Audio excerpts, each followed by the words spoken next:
दोस्तों, क्या उत्तराखंड में कानून सबके लिए बराबर है या फिर कुछ लोगों के लिए नियम अलग हैं और कुछ लोगों के लिए अलग? जब किसी आम नागरिक के हाथ में दराती या डंडा देखने को मिलता है तो तुरंत कार्रवाई हो जाती है। कुछ प्रदर्शनों में आपने देखा होगा, बीते वक्त में एक यूट्यूबर जेल तक गई थी, उसका फोन तक नहीं उसे वापस किया गया। फिर ये खुलेआम तलवारें लहराने और विवाद के बाद भी सख्त कार्रवाई की मांग पर इतनी बहस क्यों हो रही है? क्या यही सवाल अब उत्तराखंड की महिलाएं भी पूछ रही हैं?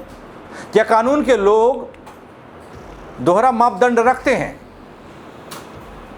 हर किसी के लिए जांच पूरी होने का इंतजार किया जाना चाहिए, लेकिन तलवारें जब चलती हैं तो उस पर तुरंत कार्रवाई क्यों नहीं? तलवारें लहराई जा रही हैं तो उस पर तुरंत कार्रवाई क्यों नहीं? दोस्तों, निहंग के देवभूमि में बवाल के बाद अब कैसे फूट रहा है उत्तराखंडियों का गुस्सा, वो दिखाऊंगा आपको। एक महिला ने तो ऐसा बोला, यानी कि ऐसे धोया सिस्टम को, पुलिस को, कानूनी कार्रवाई को लेकर कि आप सुनेंगे तो भी दंग रह जाएंगे। देखिएगा जरूर। नमस्कार, पहला मैं पंकज रौतेला, आप देख रहे हैं अपना उत्तराखंड न्यूज।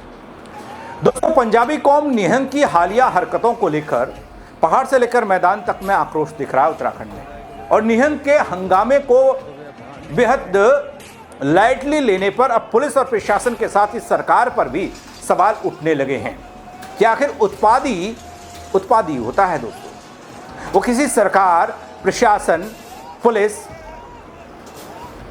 इन सबका हिमायती नहीं हो सकता, इन लोगों का दोस्त नहीं हो सकता। ऐसे लोगों पर नरमी क्यों बरती जा रही है, क्यों दिखाई जा रही है, इसी का एक सवाल जन्म लेता है और उसी पर बहस शुरू होती है। बीते कुछ वक्त में एक पैनिक बढ़ाने वाला घटनाक्रम अपने उत्तराखंड में चल रहा है, जैसा कि आप लोग भी देख रहे होंगे। आपने देखा होगा हाल में ये सब, फिर वो चाहे कर्णप्रयाग में तलवार से स्थानीय लोगों पर हमला करना हो या फिर नगरासू में माहौल को तनाव में बदलने वाली वो हरकत, वो तस्वीरें। और इसके बाद हद तो तब हो गई जब उत्तराखंड पुलिस द्वारा बंद किया गया रास्ता निहंगों ने तलवार के बल पर खोल दिया। दोस्तों, पहले आप इस तस्वीर को देखिए। मैं आपको 2-3 तस्वीरें दिखाने के लिए आया हूं, बस उन तस्वीरों को देखिए, आप सब कुछ समझ आएंगे।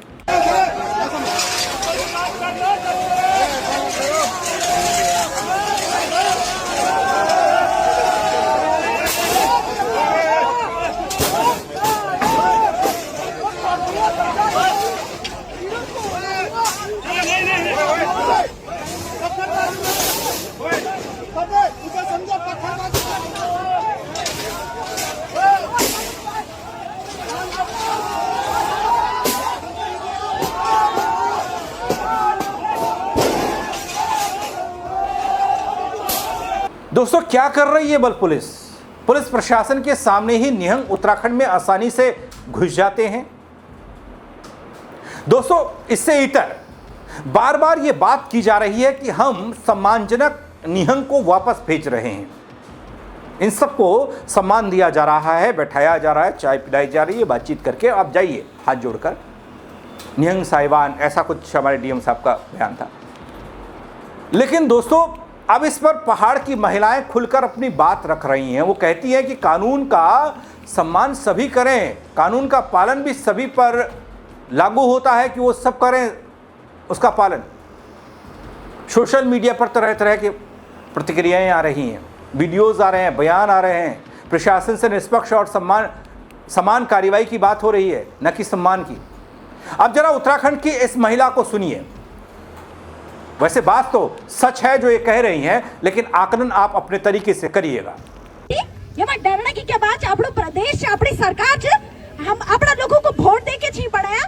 खैरात में मिली जी के सारी सरकार है, इसकी कदर है लोगों की एक है। कोई दथड़ी लेकर अगर सिंबल का रूप में आणु जी कि भाई हम दथड़ी लेकर जो घास काट सकते हो, अपनी कैटल्स को पालन कर सकते हो है, अपना नौनू ते दूध बेच के पाल सकते हो, हमार जवे नीची हम अभी कन के अपना नौना सहती है। अगर वो इन बुना छी कि हम क्या देख के नहीं डरता, तो तुम लोग जो आर्म्स एक्ट लगे देना चाहिए 20-20 दिन की जो जेल कैद देना चाहिए। निर्भय ज्योति अधिकारी को तुम 20 दिन तक एक तो हिरासत में रखी, एक बाद फोन भी वापस नहीं करी। और यू लोगों तो सम्मान सहित भरतवाड़ा पर सी बुना कि बल आप लोगों हम उनको सम्मान सहित भेजने में ही अच्छा है, क्यों लगाना कुछ कोई धारा, क्यों भाई बड़ा जी फ्री में मिली जो वोट है यहाँ का जनप्रतिनिधि छिया तुम रुद्रप्रयाग का लोग खैरात बटना छी है केवल राशन पानी का खातिर होनो चुके हिसाब किताब आप सब लोग रुद्रप्रयाग बटियाया होला आप लोग फ्री फंड की सरकार हुई छी क्या देखा भारत वाड़ा अगर आप लोग इन्हीं करेला तो परसों ही मुख्य थरोंदी चुनो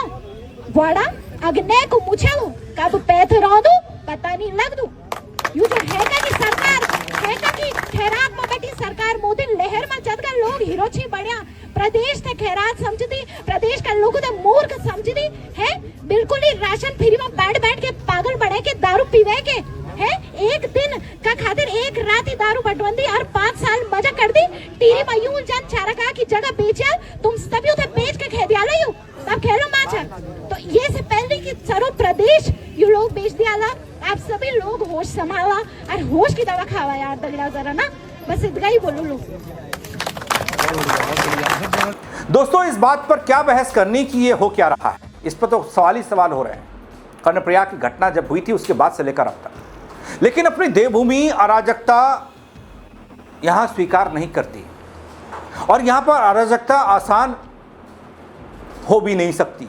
लेकिन अभी हाल के कुछ घटनाक्रम ये बता रहे हैं बड़ी आसानी से लोग ये कर जा रहे हैं। इस बात के संकेत कई बार मिल चुके हैं, फिर वो पर्यटन के नाम पर हुड़दंग मचाना या फिर तीर्थाटन के नाम पर उपद्रव करना। ऐसे में सरकार और मंत्री लेवल तक और बड़े बड़े अधिकारी लेवल तक के तमाम लोग कोई ठोस टिप्पणी नहीं करते, कोई ठोस कार्यवाही की पैरवी नहीं करते, कोई पहल करते नहीं दिखाई देते। अब तक तो यही देखा है, बस पुलिस की कुछ कार्यवाही थोड़ा बहुत दिखाई देती है, चाहे वो सड़क पर हो, रास्ते पर हो, सिस्टम में अंदर यानी कि FIR वगैरह हो। अब इसलिए यह महिला कानून की बात कर रही हैं कि आखिर ऐसा क्या है कि निहंग के मामले में सरकार और सिस्टम बेहद सॉफ्ट हो गया, नरम हो गया। अब जरा DM देहरादून को सुना रहा हूं, आपको दिखा रहा हूं वो क्या कहते हैं जब निहंग एक बड़ी संख्या में जत्थे के साथ उत्तराखंड में अपने दबदबे के साथ एंट्री करते हैं। ना कि उनका स्वागत हो रहा होता है, रोड खुली नहीं होती, बैरिकेड्स होते हैं, लेकिन तोड़कर पुलिस को धत्ता बताकर वो एंट्री करते हैं। और उसके बाद क्या बयान आते हैं। एक समस्या या जो एक सिचुएशन क्रिएट हो रही थी उसका समाधान हो गया और शांतिपूर्वक जो हमारे निहंग साहिबान हैं वापस पांवटा साहब पधार रहे हैं। तो ये एक बेटर स्थिति है और इसमें किसी भी किस्म के क्लैशेस या वैसी कंडीशन अभी हमारे सामने नहीं आई। और जो पांवटा साहब में दूसरे निहंग साहिबान भी थे, लगभग 150 के आसपास का नंबर था, वो ऑलरेडी उन्होंने कोऑपरेट किया, तो सिचुएशन अंडर कंट्रोल। दोस्तों ये रिएक्शन देहरादून के प्रशासन का है, प्रशासन के सबसे बड़े अधिकारी का है, DM साहब का है। अब इस पूरे प्रकरण को इसी तरह से संभाला जा सकता है क्या, जिस तरीके से सिस्टम संभाल रहा है, चाहे वो जिला प्रशासन हो, चाहे वो पुलिस हो। क्योंकि पुलिस का बयान भी शांति और सौहार्द की बात करता है, इतने बड़े घटनाक्रम के बाद, इतने दिनों के बाद, हालात इतने बिगड़े होने के बाद भी। लेकिन ऐसे लोगों पर क्या सख्ती की ज़रूरत नहीं पड़ती? वैसे इसको प्रशासन और पुलिस ही बेहतर समझती है।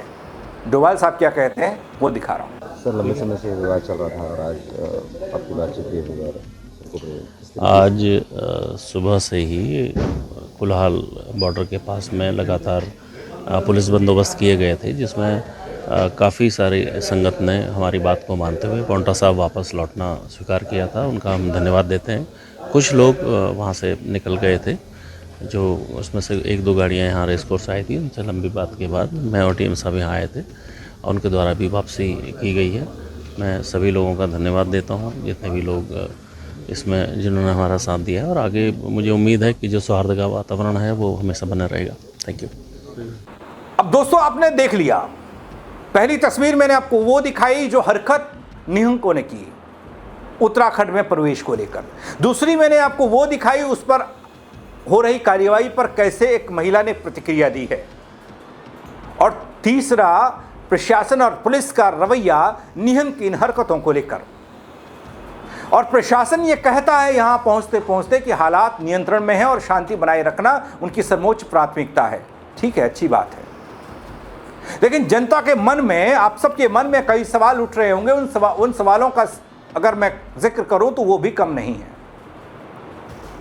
कानून का संदेश तभी मजबूत होगा बल जब हर मामले में कार्रवाई का पैमाना एक जैसा दिखाई दे। जिन घटनाओं की जांच चल रही है उनमें निष्पक्ष और समयबद्ध तरीके से कार्रवाई हो, भरोसा और मजबूत होगा।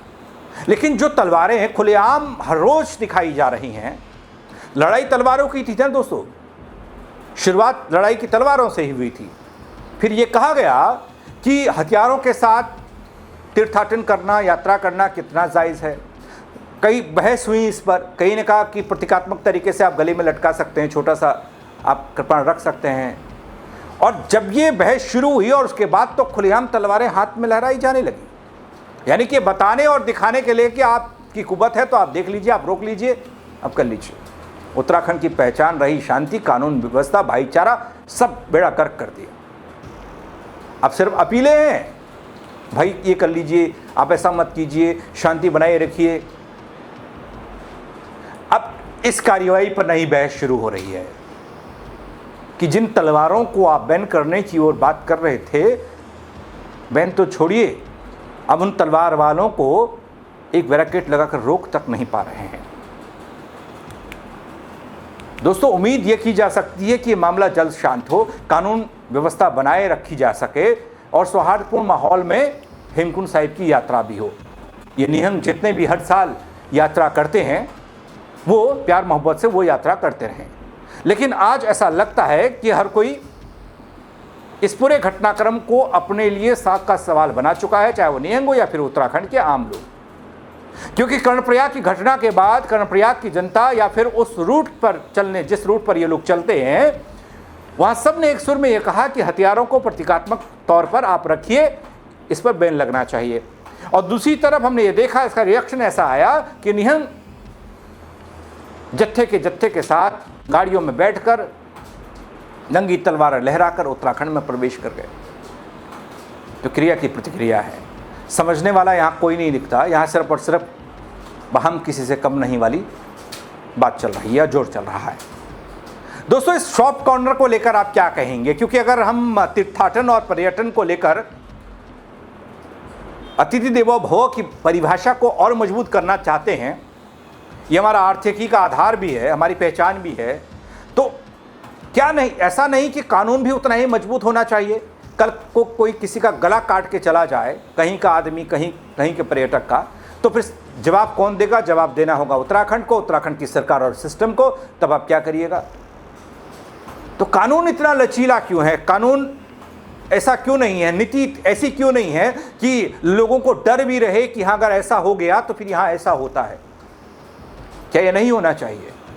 आप अपनी राय देने के लिए स्वतंत्र है दोस्तों। कमेंट के जरिए बताइएगा कि क्या होना चाहिए। शेयर कीजिएगा ताकि और लोग भी देख पाएं। फेसबुक पर देख रहे हैं, फॉलो नहीं किया है वो कर दीजिएगा। यूट्यूब पर देख रहे हैं, सब्सक्राइब नहीं किया तो वो भी कर दीजिएगा। दोस्तों, मेरे साथ जुड़ने के लिए बहुत शुक्रिया। जय उत्तराखंड।